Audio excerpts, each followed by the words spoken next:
Guys welcome to my YouTube channel. तो आज की वीडियो है हमारी साइबर सिक्योरिटी एसेंशियल स्टे 2 की। Cyber attacks and OS level threats, ये दो चीज़ें क्या होती हैं। पर पहले मैं आपको बता देना चाहता हूँ कि एक साइबर अटैक होता क्या है। तो गाइस साइबर अटैक ज़्यादा कुछ नहीं होता। जैसे अब एक हैकर है और वो किसी के सिस्टम को अपने वश में करना चाहता है, ठीक है। तो वो जो चीज़ करेगा वो एक अटैक होगी, और जो अटैक होगा वो डिजिटल होगा, ऑनलाइन। तो उसे साइबर अटैक अटैक का नाम दे दिया। जैसे इंडिया को अब पाकिस्तान को काबू में करना है, तो उसे वो उस पर हमला करेगी। तो उसी तरह हैकर हमें हमें कुछ भी करने के लिए साइबर अटैक करेगा, ठीक है। हमारी कोई भी इंफॉर्मेशन लेगा या हमारा सिस्टम डाउन करेगा, तो वो एक साइबर अटैक से ही पॉसिबल है। तो अब आगे आगे चलते हैं। थोड़ा सा मैं आपको बताता हूँ कि हमें साइबर अटैक्स को पढ़ना क्यों जरूरी है। Why understanding cyber attack is critical. तो अब मैं इसका नॉर्मल से बताता हूँ। In our increasingly connected world, cyber threats are constant presence. Cyber threats क्या चीज़ है। अब हमारे जो ये दुनिया है इसमें साइबर थ्रेट्स हर जगह प्रेजेंस है। अब साइबर थ्रेट्स क्या चीज़ है, ये मैं आपको थोड़ा सा समझा दूं। साइबर थ्रेट्स कुछ भी नहीं है, बस ये है कि थ्रेट्स का मतलब होता है कि जो लोग हमें नुकसान पहुंचा सकते हैं, और हमें कौन नुकसान कब पहुंचा दे हमें पता नहीं है। जो साइबर अटैक्स हैं ये साइबर थ्रेट्स थ्रेट्स भी इनको कहा जाता है। तो ठीक है, ये हर जगह प्रेजेंट होते हैं। अब from personal data breach to large scale system compromising understanding how these attacks work in the first step towards effective defence. अब हमारे जो पर्सनल डाटा है अगर वो ब्रीच हो जाए, मतलब ब्रीच का मतलब यही है कि डाटा लीक होना लार्ज स्केल पे, जैसे कंपनीज वगैरह होगी, उनको कॉम्प्रोमाइज करना, उनके सिस्टम को कॉम्प्रोमाइज करके उनका डाटा लीक करना। तो उन सब से बचने के लिए हमें एक एक्टिव इफेक्टिव डिफेंस हमें चाहिए कि जो हमारे काम का हो, ठीक है। It's all about protecting our self from data and our digital futures, ठीक है। ये कुछ नहीं, बस हमें खुद हमारे डाटा को प्रोटेक्ट करने का, और हमारे डिजिटल फ्यूचर को प्रोटेक्ट करने का, और हमें खुद को प्रोटेक्ट करने का। क्योंकि अगर फॉर एग्जांपल अगर आप फोन यूज करते हो, मोबाइल फोन यूज करते हो, हर किसी का एक पर्सनल पर्सनल डाटा होता है, ठीक है। वो पर्सनल डाटा एक ऐसा डाटा होता है कि जिस तरह की हम, जैसे कि हमारी कोई जीएफ होगी, अगर किसी बंदे की जीएफ होगी, या बंदी किसी लड़की का कोई बीएफ होगा, तो वो उन्होंने किसी को बताया नहीं कि हमारा ये है, बट वो तो एक उनका पर्सनल डाटा ना, कि उनमें क्या अगर उनकी कोई टॉक्स लीक कर दे, ठीक है, तो वो पर्सनल डाटा हुआ ना। तो उन सबसे बचने के लिए हमारा सिक्योर डिजिटल फ्यूचर हो, जो ऑनलाइन जो भी हमारे साथ चीजें हो रही हैं सब कुछ हमारा सिक्योर रहे, उसके लिए हम साइबर अटैक्स को समझते हैं। और इनका तीन मोटिव है। प्रोटेक्टिंग योर डाटा, ठीक है, आप अपना डाटा बचाने के लिए। प्रिवेंट फाइनेंशियल लॉस, हमें फाइनेंशियल लॉस से बचाने के लिए, बिकॉज अगर किसी के पास हमारा पहली बात, हमें सबसे पहला स्टेप होता है डाटा को बचाना। अगर हम डाटा को बचाएंगे तो कोई हमारा फाइनेंशियल लॉस नहीं कर सकता, बिकॉज हमारे डाटा में होता है हमारा आधार कार्ड, और भी कई डिटेल्स होती हैं, बैंक डिटेल्स भी होती हैं, वो हमारी डिटेल्स लेगी। अब उसके बाद वो हमारा फाइनेंशियल लॉस करेगा। फिर मिटिगेट डिस्ट्रप्शंस। अब मिटिगेट डिस्ट्रप्शंस का क्या मतलब है। ये होता है कि हमें इंश्योर करना पड़ता है खुद को कि हमारी पर्सनल लाइफ और ऑर्गेनाइजेशनल लाइफ में कोई भी प्रॉब्लम ना आए, कोई भी डिस्ट्रप्शन ना आए, कोई भी उनकी इंफॉर्मेशन लीक ना हो, कुछ ना हो।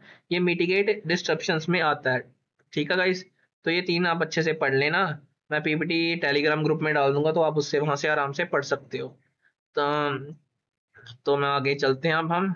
अब हम कॉमन साइबर अटैक्स के बारे में आपको बताऊंगा। अब man in the middle attack क्या होता है, फिशिंग एंड स्पेयर फिशिंग क्या होता है, डाइवर अटैक क्या होता है, बॉटनेट अटैक क्या होता है। तो चलो अब इन अटैक्स के बारे में जानना शुरू करते हैं। Man in the middle attack. So अब सो पहला मैं एक second guys, just just a second. तो चलो अब man in the middle attack हम बता रहे थे। तो इसमें क्या होता है, इंटरसेप्टिंग कम्युनिकेशन। जैसे अब राम और श्याम बात कर रहे हैं, और अब सारंगी नाम का एक बंदा है, ठीक है। अब सारंगी क्या चाहता है कि वो उनकी बात सुने, बट बिना उनको पता लगे। तो ये man in the middle attack होगा ना, वो मैन उनके बीच में आके उनकी दोनों की बातें सुन रहा है, पर ना राम को पता ना श्याम को पता। सारंगी बस चोरों की तरह बातें सुने जा रहा है, ठीक है।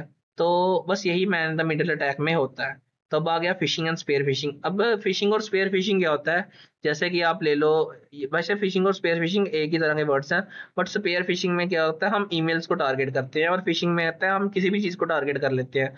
अब जैसे कि आपको किसी आपके दोस्त ने लिंक भेजा, ठीक है। अब वो आपको लिंक भेजेगा, लिंक भेजने के बाद उसमें कहेगा कि भाई मैंने अपने 1000 फॉलोअर्स बढ़ा दिए, तो भी अगर इस लिंक पे जाके अपनी इंस्टा आईडी से लॉग इन करेगा तो तेरे 1000 फॉलोअर्स बढ़ जाएंगे। बट वो तो, वो एक तरह का उसको फंसाना होगा ना, वो उसको फंसाएगा। अगर वो, अगर देखो, अगर आप नॉलेजेबल पर्सन हो थोड़े बहुत, तो आप तो समझ जाओगे कि दाल में कुछ काला है। बट वो क्या समझेगा, वो बोलेगा हाँ भाई मैंने फॉलोअर्स बता दिए, तेरे बहुत सारे फॉलोअर्स हैं। तो वो क्या करेगा, उसमें अपना आईडी पासवर्ड डालेगा, और बस यहाँ उसका काम हो गया। वो उसका आईडी पासवर्ड अटैकर के पास चला जाएगा। अ, तो अब आपको फिशिंग समझ आ गया होगा कि जैसे वो 1000 फॉलोअर्स वाला, कि वो आपको भेजेगा, तो आप आईडी पासवर्ड क्लिक करोगे तो वो अटैकर के पास चला जाएगा। अब हम डाई बाय अटैक के बारे में बात करते हैं। अब डाई बाय अटैक क्या होता है कि ये कमजोर वेबसाइट्स को ढूंढता है। जैसे कि अभी मैं बताता हूँ आपको। वेबसाइट दो तरह की होती हैं, कोई भी वेबसाइट ले लो, वो सिर्फ दो तरह की होगी, या तो होंगी HTTP या HTTPS। ठीक है। ये आपको मैंने, अब जब प्रोटोकॉल्स पढ़ा था हमने डे वन में, तो उसमें मैंने बताया था कि HTTP एक हाइपर टेक्स्ट ट्रांसफर प्रोटोकॉल होता है, जो हमारे वेब ब्राउजर से हमें कम्युनिकेट कराता है, वेबसाइट्स तक पहुंचाता है। ठीक है। Using DNS। मैंने DNS के बारे में अभी आपको बताया तो नहीं है, बट इन फ्यूचर जब हम नेटवर्किंग पढ़ेंगे तो मैं उसके बारे में आपको DNS के बारे में बताऊंगा कि DNS, डोमेन नेम सिस्टम, वो क्या चीज़ है। तो मैं आपको अच्छे से बताऊंगा। तब अभी आप डाई बाय अटैक को समझो कि वो कमजोर वेबसाइट ढूंढते हैं, जैसे HTTPS गूगल की, जहाँ पे एस लगा होगा ना, वो एक सिक्योर वेबसाइट होगी। वो यहाँ पे अटैक नहीं करेंगे, वो मलिशियस कोड डालेगा HTTP पे, जो किसी यूजर की वेबसाइट होगी जिसने न्यू न्यू वेबसाइट बनाई होगी, उसको सिक्योरिटी का नहीं पता कि वेबसाइट सिक्योर कैसे करते हैं, तो उसने ऐसे अनजाने में बना ली होगी। तो ऐसी वेबसाइटों पे अटैक करने वाले, ऐसी वेबसाइटों पे जो भी अटैक्स होते हैं, हम उसे डाई बाय अटैक कहते हैं। Okay guys. तो अब आगे बढ़ते हैं। बोर्डनेट अटैक क्या होता है? अब बोर्डनेट अटैक काफी इंटरेस्टिंग अटैक है। समझ लो कि अम, आप राम हो, ठीक है, और आपके कंप्यूटर में 100 MB की स्पेस है, टोटल 100 MB की स्पेस है। ठीक है। अब अब शाम क्या कर रहा है कि आपको लगातार मैसेज भेजे जा रहा है, मैसेज से स्पेस कवर हो रही है, और उसने 100 MB की स्पेस आपकी कवर कर दी। जब आपकी 100 MB की स्पेस लगातार उन मैसेजेस से कवर हो गई, तो उससे क्या इफेक्ट पड़ सकता है? उससे एक्चुअली आपका सिस्टम डाउन हो जाएगा, आपका फोन हैंग करेगा, या आपका जो भी सिस्टम जितनी स्टोरेज होगी उससे फुल होने पर हैंग करेगा, कुछ भी करेगा। तो वो बस उसे फुल करना, डाउन करना होगा, तो उसी चीज से वो डाउन हो जाएगा, क्योंकि हैंग करेगा वगैरह वगैरह स्टोरेज फुल होने पर। कई फोन, मोबाइल फोन्स भी करते हैं ना हैंग। तो बस यही सिस्टम है। और it can lead to DDoS. DDoS एक तरह का अटैक होता है, समझ लो कि यहाँ पे डोस एंड डीडोस लिखा है ना, मैं इसको यहीं पे समझा देता हूँ। डीडोस अटैक होता है compromising system by sending request. वो लगातार रिक्वेस्ट भेजता रहेगा, ठीक है। डीडोस में ऐसा होता है कि एक ही सिस्टम लगातार रिक्वेस्ट भेजता है। बट डीडोस में क्या होता है, जो डबल डी ओ एस है, डीडो डोस की फुल फॉर्म होती है डैनियल ऑफ सर्विस अटैक। आप लिख लेना, अगर आप लिख पेन कॉपी लेके बैठे बैठे हो तो लिख सकते हो डैनियल ऑफ सर्विस अटैक। और ये भी सेम, और डीडोस भी आपको लगातार लगभग सेम ही है। जैसे कि अब मैं बताता हूँ कि डोस में क्या होता है डैनियल ऑफ सर्विस अटैक में, कि ये चीज होती है कि चाहे कोई भी अटैक करो, ठीक है, वो लगातार आपको करता जाएगा, करता जाएगा, करता जाएगा, वो पर एक सिस्टम से, डोस में। बट डीडोस में क्या होगा, डीडोस का मतलब होता है distributed Daniel of service attack. अब डिस्ट्रीब्यूटेड का मतलब है कि अलग अलग कंप्यूटर से वो आपको रिक्वेस्ट भेजेगा, सेम कंप्यूटर से नहीं भेजेगा, अलग अलग कंप्यूटर से भेजेगा। जैसे कि और अलग अलग कंप्यूटर से जब भेजता जाएगा, आपका सिस्टम जल्दी डाउन होगा। बिकॉज एक एक पे तो ऐसे होता है ना कि वो पहले भेजेगा, फिर भेजेगा, भेजेगा, अलग वाले लगातार भेजते जाएंगे, भेजते जाएंगे, भेजते जाएंगे। तो डीडोस बड़ी बड़ी कंपनीज यूज करती हैं किसी को भी डाउन करने के लिए। तो अब हम करते हैं कि सोशल इंजीनियरिंग क्या चीज़ है। तो आप समझ गए होंगे बोर्डनेट और डीडोस क्या चीज़ है। अब सोशल इंजीनियरिंग पे आते हैं हम। सोशल इंजीनियरिंग क्या चीज़ है कि समझ लो कि ये एक तरह की भरोसेमंद है। अगर आपका कोई भरोसेमंद आदमी है, आप उसको अपने थोड़े बहुत राज जरूर बताओगे। बस यही सोशल इंजीनियरिंग है, किसी का भरोसेमंद आदमी, आप अगर किसी के भरोसेमंद आदमी बन जाओगे, ठीक है, उसके बाद उसको बोलोगे कि भाई तुम अपने कुछ बातें बताओ, तुम बताते नहीं हो, और वो तुम्हें अपनी पर्सनल बातें बताएगा, जैसे पासवर्ड पूसवर्ड कुछ भी हो गया, ठीक है, वो तुमने लिया और उसके खिलाफ यूज कर दिया, उस पर लॉग इन किया, उस पर ऐसे पंगे पुंगे कर दिया, तो वो सोशल इंजीनियरिंग अटैक तुमने उस पर कर दिया। बस यही चीज़ है उस पे। अब एसक्यूएल इंजेक्शन क्या होता है, ये हमारे डाटाबेस को टारगेट मेनली करता है। जैसे आप कोई भी वेबसाइट बनाओगे, ठीक है, जैसे गूगल.com है, तो गूगल.com में हम बनाते हैं हमारी ईमेल्स। समझ रहे हो गाइस, हम ईमेल्स गूगल.com पे बनाते हैं। तो उन ईमेल्स का हमें फायदा क्या होता है? हमें होता है कि हमारी आईडी बन गई, अब हमारा डिजिटल अकाउंट, हम कुछ भी करेंगे। बट उन आईडी पासवर्ड को स्टोर कैसे करते हैं, आपको आपने कभी ये सोचा है? इसके लिए एसक्यूएल डाटाबेसेस बनाए जाते हैं कि इंफॉर्मेशन स्टोर करने के लिए। और जो ये एसक्यूएल इंजेक्शन होता है ना, ये उन्हीं इंफॉर्मेशन को निकालने के लिए हेल्प करता है। इसमें अटैकर क्या करता है, एक मलिशियस जावास्क्रिप्ट कोड इंजेक्ट कर देता है उस पर। इंजेक्ट करने के बाद सिस्टम जब कॉम्प्रोमाइज हो जाता है तो वही अपने फायदे लिए अटैकर यूज कर लेता है। ठीक है, क्योंकि जब वो स्क्रिप्ट इंजेक्ट करेगा, वो स्क्रिप्ट ऑटोमेटिकली उसके पास सारे पासवर्ड्स और भेज देगी। इससे बचने के लिए कई लोग क्या करते हैं, अपनी एसक्यूएल पे क्रिप्टोग्राफिक जो एचटीटीपीएस वाले हैं वो सिक्योर सॉकेट में इंक्रिप्शन लगा देते हैं। इंक्रिप्शन एंड डिक्रिप्शन आपने देखी थी ना कि अलग शब्द में पूछता है। बट अगर इसके पास कोई की होगी जिससे ये क्रैक कर गया उसको, तो एसक्यूएल इंजेक्शन से वो उसको आराम से उसको डाउन भी कर लेगा और उसके पासवर्ड भी चुरा लेगा। तो अब मलवेयर अटैक्स क्या होते हैं, virus, worm, ransomware and more. Malware आपको मैंने बताया था पिछली डे वन की वीडियो में कि ये सॉफ्टवेयर कोड से अटैक किए जाते हैं। वायरस तो आपको ही पता, वायरस क्या मतलब, आपके सिस्टम को हैंग करेगा या कुछ भी करेगा, आपके कोड कुछ ऐसा जो हैंग करेगा, वो वायरस। अब वॉर्म क्या होता है, वॉर्म होता है अपनी मुताबिक मर्जी का। ये शब्द ऐसे दिया गया है जैसे कि हम मिट्टी में कीड़े होते हैं जैसे, उसी तरह से ये कंप्यूटर के अंदर कीड़े की तरह कोड फैल जाता है, मलिशियस कोड होता है, कीड़े की तरह जाता है। बट ये अपनी मर्जी से जितना जब जितनी इसकी मर्जी होगी ये उतना ही डाटा कलेक्ट करके अपने यूजर को भेज देगा, या जहां मर्जी लीक करता रहेगा, वो इसकी मर्जी है। ये चाहे अपने यूजर को भी मत ना भेजे, ये सिर्फ लीक करता रहेगा, इसका ये काम है। अब रैंसमवेयर क्या चीज़ है, रैंसमवेयर मैं आपको क्या समझाता हूँ। आगे जाके इसके दो आर्टिकल्स भी मैंने पेस्ट किए हैं, वो आप खुद पढ़ लेना, मैं पीपीटी टेलीग्राम ग्रुप में डाल दूंगा ये वाली पूरी। तो अब मैं बताता हूँ रैंसमवेयर क्या चीज़ है। रैंसमवेयर एक ऐसी चीज़ है, समझ लो आपने अपना लैपटॉप चला रहे हो, अचानक से वो हो गया लॉक। ठीक है, वो किसी थर्ड पार्टी हैकर ने अटैक करके उसे लॉक कर दिया। उसमें लिखा होगा या तो पैसे भरो या तो इस लैपटॉप का डाटा लीक करवा दो। ठीक है, तो वो ऐसा ही करते हैं, वो आपके में रैनसमवेयर डाल देगा। और रैनसमवेयर अगर आपके पास होगा, डल गया कंप्यूटर में, तो आप उसको पासवर्ड से क्रैक कर पाओगे और पासवर्ड से वो खुलेगा ही नहीं। और उसमें एक ऑप्शन आएगा कि pay me if you want your data to be safe. और हैकर्स क्या करते हैं, बिटकॉइन में पैसे लेते हैं उनसे, क्योंकि अगर वो सीधे लेंगे तो बंदा पुलिस में जाके बोल देगा ना कि इसने मेरे से पैसे लिए हैं। तो बिटकॉइन में क्या होता है, वो बंदा अनडिटेक्टेबल हो जाता है।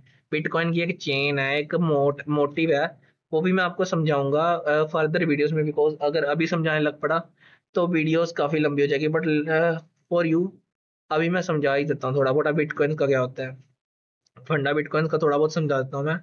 बिटकॉइन में ले लो, जैसे हजार हजार बंदों का नेटवर्क होता है, जैसे एक दो तीन चार पाँच छः, समझ लो छः बंदों का नेटवर्क है। अब छः बंदों का नेटवर्क ऐसे है कि समझ लो कि आपने बिटकॉइन में ट्रांसफर किया है किसी को। ठीक है, ये इसको भेजेगा, दूसरे को, ये तीसरे को भेजेगा, चौथे को भेजेगा, ये पांचवें को, ये छठवें को। और फिर समझ लो कि जो आठवां बंदा, समझ लो सातवां बंदा है, जो जिसको भेजना है, जिसको अच्छे से भेजना है। ठीक है, परमानेंटली जो अटैक करा है उसको भेजेगा। बट इसमें समझ लो कि एक minute, just just a second, थोड़ा कॉम्प्लिकेटेड है गाइस, इसको थोड़ा अच्छे से समझ लेना एक बार, मैं आपको भी बता रहा हूँ।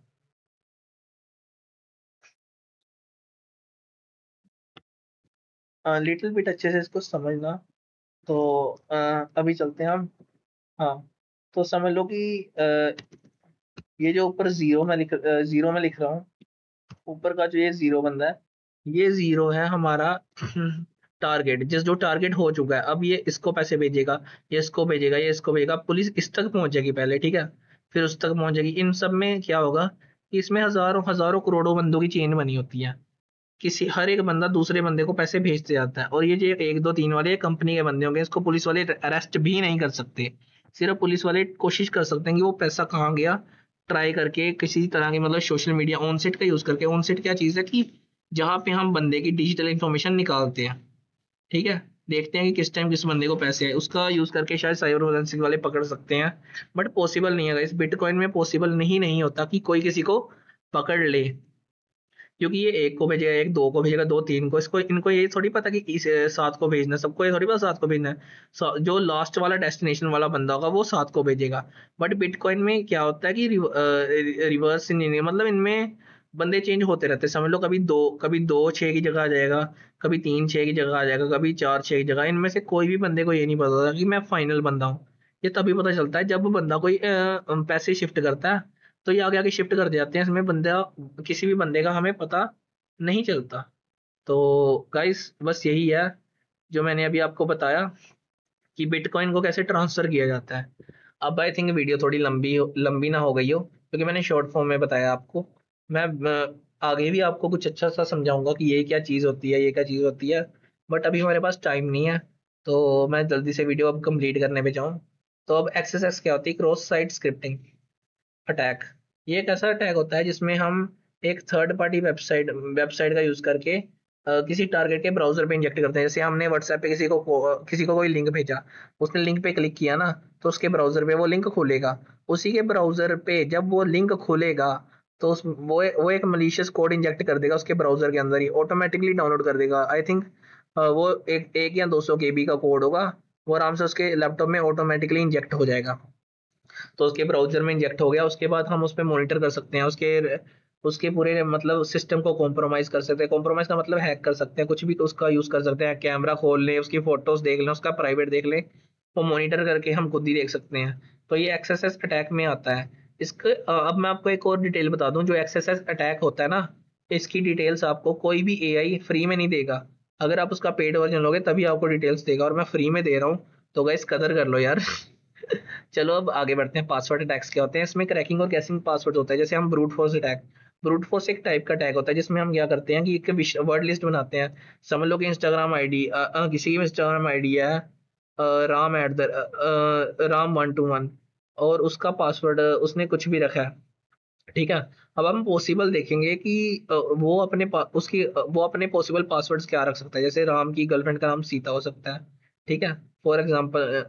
कुछ भी हो सकता है, सीता लगा लो, या वो कुछ भी, चलो सीता लगा लेते हैं। सीता उसकी गर्लफ्रेंड का नाम हो सकता है, उसकी मोम का नाम है, जैसे कि अ, उनकी मोम का नाम हो सकता है, कुछ भी नाम ले सकते हो। अब हम गैसिंग में क्या करते हैं, हम एक वर्ड लिस्ट बनाते हैं। वर्ड लिस्ट में हम करते हैं, जैसे उसका कोई फोन नंबर होगा, उसकी डेट ऑफ बर्थ होगी, ठीक है, हमें अगर ये चीजें पता होंगी, हम उसे वो गैस लिस्ट में डाल सकते हैं। वर्ड लिस्ट में डालेंगे कि ये इसकी डिटेल्स है, तो कम से कम 1000 पासवर्ड हम उन डिटेल्स के थ्रू बना लेंगे, और हम उससे उसको क्रैक करने की ट्राई करेंगे। तो ये पासवर्ड क्रैकिंग अटैक होती है, ठीक है। गैसिंग, इसमें गैस करते हैं और क्रैक करते हैं, बस यही होता है। Guessing and cracking, guessing and cracking, guessing and cracking, ठीक है। ये पासवर्ड अटैक्स होते हैं जिसे हम किसी का भी पासवर्ड हैक करने के लिए यूज करते हैं। ज्यादातर तो सोशल इंजीनियरिंग अटैक्स ही होते हैं। जैसे मैंने आपको सोशल इंजीनियरिंग बताया कि लिंक भेज के या उसका फायदा उठाना, या उसकी पीठ पीछे उसका खास बंदा बन जाना, तो उसका सब कुछ मतलब ले लेना। तो अब ईव्सड्रॉपिंग अटैक आ जाता है एक नया सा, पर पहले की लॉगर अटैक कर लेता हूँ मैं, सॉरी मैं इसको स्किप करने वाला था। की लॉगर अटैक ऐसा अटैक होता है, वो अब हम वो कोई भी यूजर है, वो मलिशियस कोड इंजेक्ट करेगा हमारे लैपटॉप में, हमारे मोबाइल में। तो इसमें क्या होगा कि हम अब कीबोर्ड यूज करते हैं, तो हमारे वो की स्ट्रोक्स कॉपी कर लेगा। जब से कि हमने ए पे दबाया, बी पे दबाया, एस पे दबाया, कुछ भी दबाया, हम जहां जहाँ दबाएंगे वो हमारे उस चीज को कॉपी करके वो अटैकर को भेजता जाएगा कि इसने अभी ये दबाया, इसने अभी ये दबाया, सारी इन्फॉर्मेशन देता जाएगा। तो अब ईव्सड्रॉपिंग अटैक बताता हूँ। Secretly listening to private communications.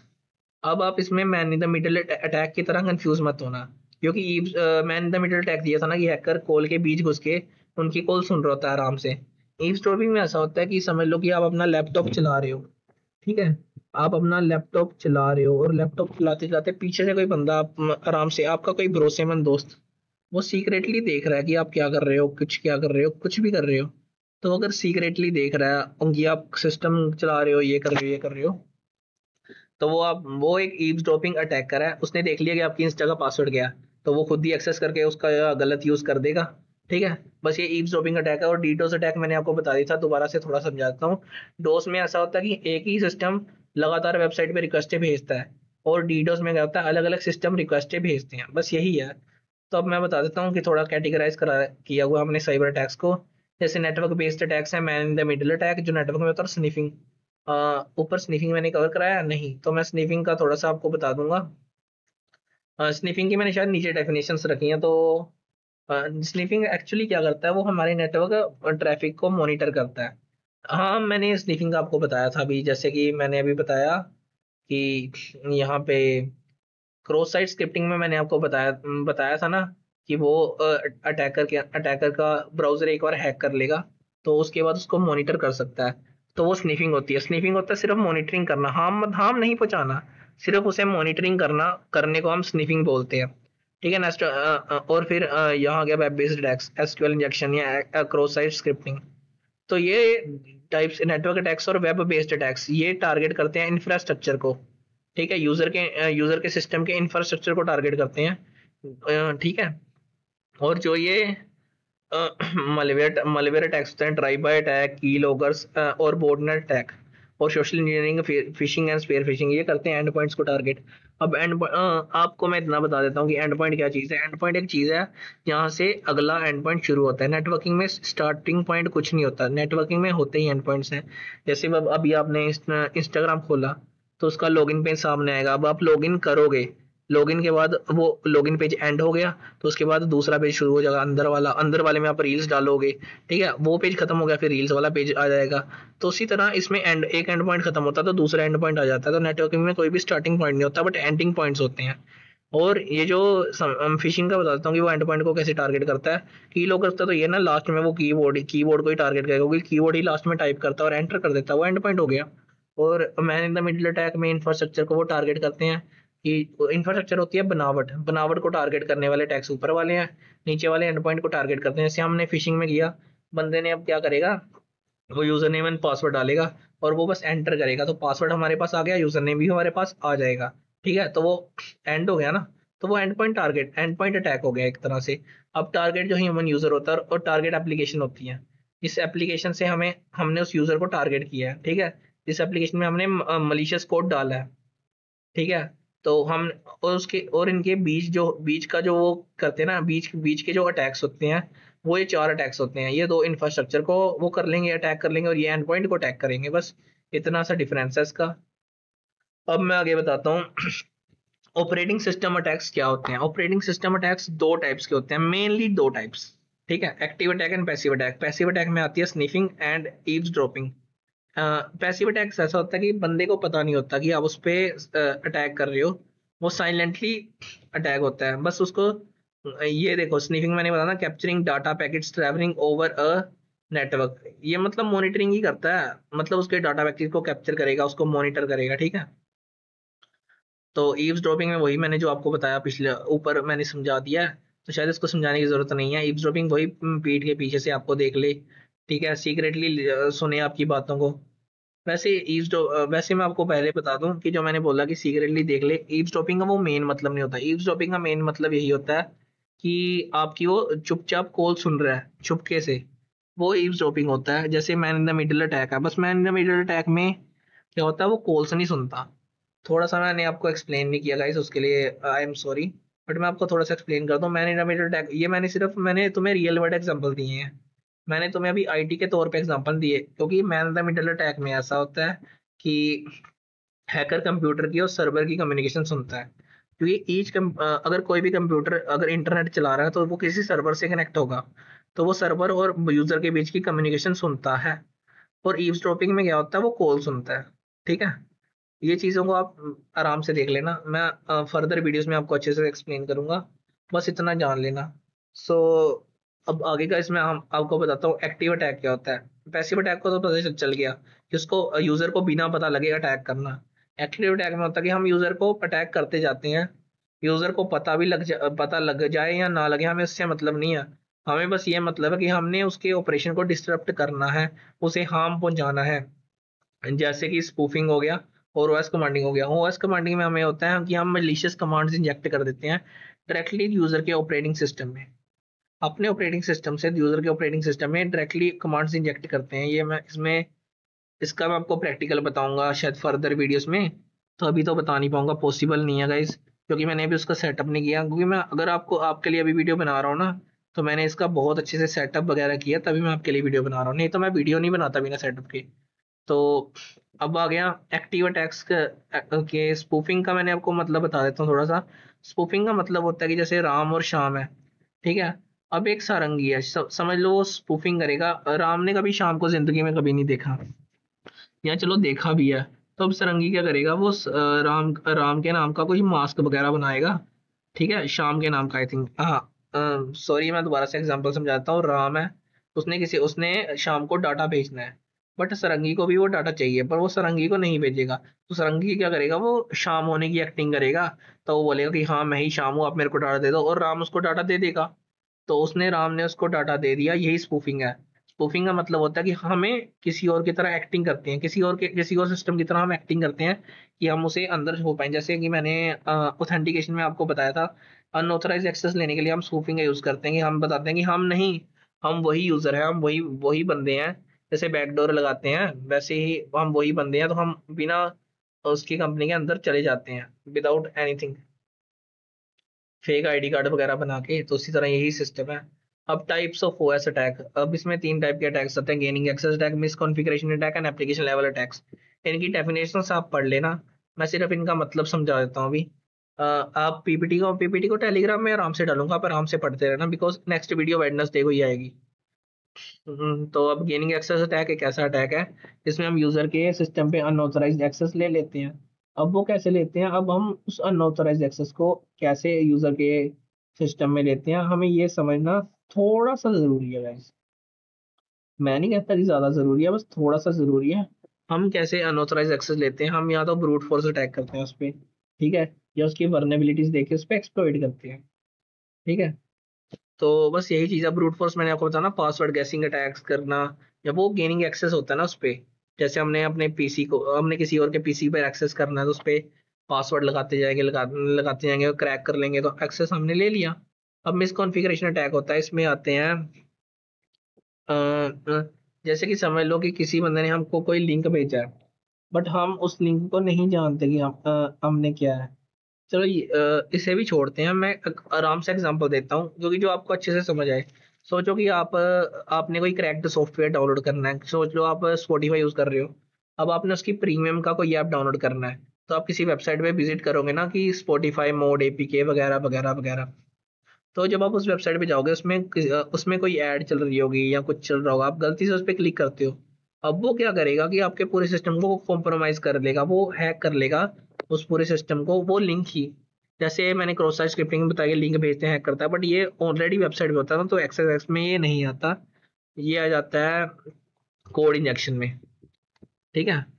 Access x में क्या होता है, हम मलिशियस कोड इंजेक्ट खुद करते हैं, बट अगर यूजर खुद क्लिक करके अपने लिए बला डाल ही रहा है, तो वो मिसकॉन्फ़िगरेशन अटैक है, क्योंकि उसे पता नहीं होता, मिसकॉन्फ़िगर हो जाता है वो। अब आ गया application level attacks. Application level attacks में क्या होता है कि हम यूजर के एप्लीकेशन को टारगेट करते हैं, जैसे वेब ब्राउजर हो गया, हम एक्सेस से अटैक करते हैं, फिशिंग अटैक्स भी करते हैं। फिशिंग अटैक्स में भी यही है ना, वेब ब्राउजर में लिंक खुलेगा, तो वो इंस्टा लॉगिन वगैरह करेगा, तो हमारे पास आईडी और पासवर्ड दोनों आ गए, ठीक है। ये इसी तरह के 3 अटैक्स हैं। तो अब ये केस स्टडी में बता देता हूँ थोड़ी सी। इसमें मैं पहली बता देता हूँ, दूसरी आप पढ़ लेना आराम से, बिकॉज इसमें सिर्फ यही है कि डाटा ब्रीचेस कैसे हुए हैं। जैसे ransomware, WannaCry ransomware था 2017 में। ऐसा हुआ कि किसी बंदे ने 150 कंट्रीज के जो कंप्यूटर्स थे ना, उसमें रैंसम वेयर डाल दिया। उसमें लिखा था कि आप मुझे पे करो तभी आपके ये कंप्यूटर्स अनलॉक होंगे, नहीं तो ये लॉक ही रहेंगे, ठीक है। तो ये रैंसमवेयर अटैक होता, उसने बिटकॉइन में पेमेंट मांगी थी। मैंने आपको बताया ना, बिटकॉइन में पता नहीं चलता कि बंदा कौन है जिसने पेमेंट मांगी है। तो जिसने बिटकॉइन दे दी है उसका कंप्यूटर बच गया, जिसने नहीं दिया उसका डाटा उसने लीक कर दिया। बस यही है। उसी तरह से ये 2017 में एक इक्विफैक्स ब्रीच हुआ था। इसमें क्या किया था इसने, 147 मिलियन पीपल का पर्सनल डाटा एक्सपोज कर दिया था। ये एक एप्लीकेशन, और मैं बता देता हूँ, जो ये रैंसमवेयर अटैक था, ये था ओएस लेवल अटैक। ये भी एप्लीकेशन लेवल अटैक ही था, बट इसको हम कह सकते हैं जैसे कि अ, हाँ एप्लीकेशन लेवल, ये दोनों एप्लीकेशन लेवल अटैक्स ही कह लो, क्योंकि OS level attacks, application level attack, ये दोनों एक ही कैटेगरी में आजकल आते हैं। तो ये दूसरा जिसमें 147 मिलियन पीपल्स का वो किया था, including name address social media security numbers, ठीक है। ये 3 चीजों को उन्होंने लीक कर दिया था। तो ये था एप्लीकेशन लेवल अटैक के बेस के ऊपर, ठीक है। उनकी वेब एप्लीकेशन में उन्होंने वर्नेबिलिटी देखी थी और उन्होंने कर दिया। क्योंकि वेब एप्लीकेशन की वर्नेबिलिटी, अब मैं आपको थोड़ा सा समझा देता हूँ इस पे, क्योंकि आपको कंफ्यूजन ना हो। वेब एप्लीकेशन में समझ लो, अगर आपने क्रोम का लेटेस्ट वर्जन डाउनलोड किया, किसी ने उसकी वर्नेबिलिटी फाइंड आउट कर ली, तो ऑफकोर्स सबने वही सेम ही क्रोम डाउनलोड किया होगा, अपडेटेड वर्जन वाला। अगर उसने उसके कम वर्जन वाला किया होगा, उसमें कोई और वर्नेबिलिटीज होगी, पर वो वर्नेबिलिटीज ऑलरेडी डिफाइंड होती हैं। जो ओल्ड वर्जन की वर्नेबिलिटीज है ना, वो वेबसाइट खुद ही डाल देती है कि ये हमारी वर्नेबिलिटी है, इसको हमने ठीक करके तो इसका नया वर्जन बनाया, तो आप इस नए वर्जन को डाउनलोड कर लो। तो वही चीज़ है, वर्नेबिलिटीज को एक्सपोज कर लेते हैं ना, और हैकर उन वर्नेबिलिटीज का फायदा उठा लेते हैं। अब मैं बताता हूँ कि इनसे हम बच कैसे सकते हैं। प्रिवेंशन के क्या स्टेप है, मैं वैसे 4 स्टेप आपको अपने बताता हूँ अपने तजुर्बे से। पहला, रेगुलर अपडेट्स, हम फायरवॉल यूज करें। तीसरा, थर्ड पार्टी सॉफ्टवेयर यूज ना करें, ठीक है। और चौथा, हम पासवर्ड स्ट्रॉन्ग रखें। उसी तरह ही बताया हुआ है जिसमें यहाँ पे बताया कि फायरवॉल यूज करें, रेगुलर अपडेट करें हमारे ऑपरेटिंग सिस्टम को, फिर हम स्ट्रॉन्ग पासवर्ड रखें और सिक्योरिटी अवेयरनेस रखें। बस ये यहाँ पे हमारा टॉपिक खत्म होता है। अब मैं आपको थोड़ी सी समरी करा देता हूँ गाइस इसकी। तो गाइज हमने अब तक जो भी पढ़ा वो बस ये था कि साइबर अटैक्स क्या होते हैं, उनकी कैटेगरीज क्या होती हैं, ओएस लेवल थ्रेड्स क्या होते हैं, अटैकिंग मेथड्स पर ही, ठीक है, gaining access, mean configuration, application level attacks, ठीक है। ये 3 तरह के अटैक्स होते हैं। मेथड्स पर इनकी कैसे ये किए जाते हैं मैंने थोड़ा सा वो भी बताया, क्या कहते हैं, ये तो चीज़ें आपको बताई, केस स्टडीज बताई, रियल वर्ल्ड इम्पैक्ट कैसे पड़ा था, और मैंने आपको बताया कि इससे हम प्रोटेक्ट कैसे हो सकते हैं। तो थैंक यू गाइस, अभी यही के लिए बस। चैनल को लाइक शेयर एंड सब्सक्राइब अब जरूर कर देना, और ऐसे अपडेट्स के लिए मेरे साथ बने रहिए। नेक्स्ट वीडियो वेडनेसडे को आ जाएगी, और नेक्स्ट सेशन होगा हमारा टाइप्स ऑफ हैकर्स के ऊपर एंड नेटवर्किंग बेसिक्स के ऊपर। तो take care guys and have a nice day.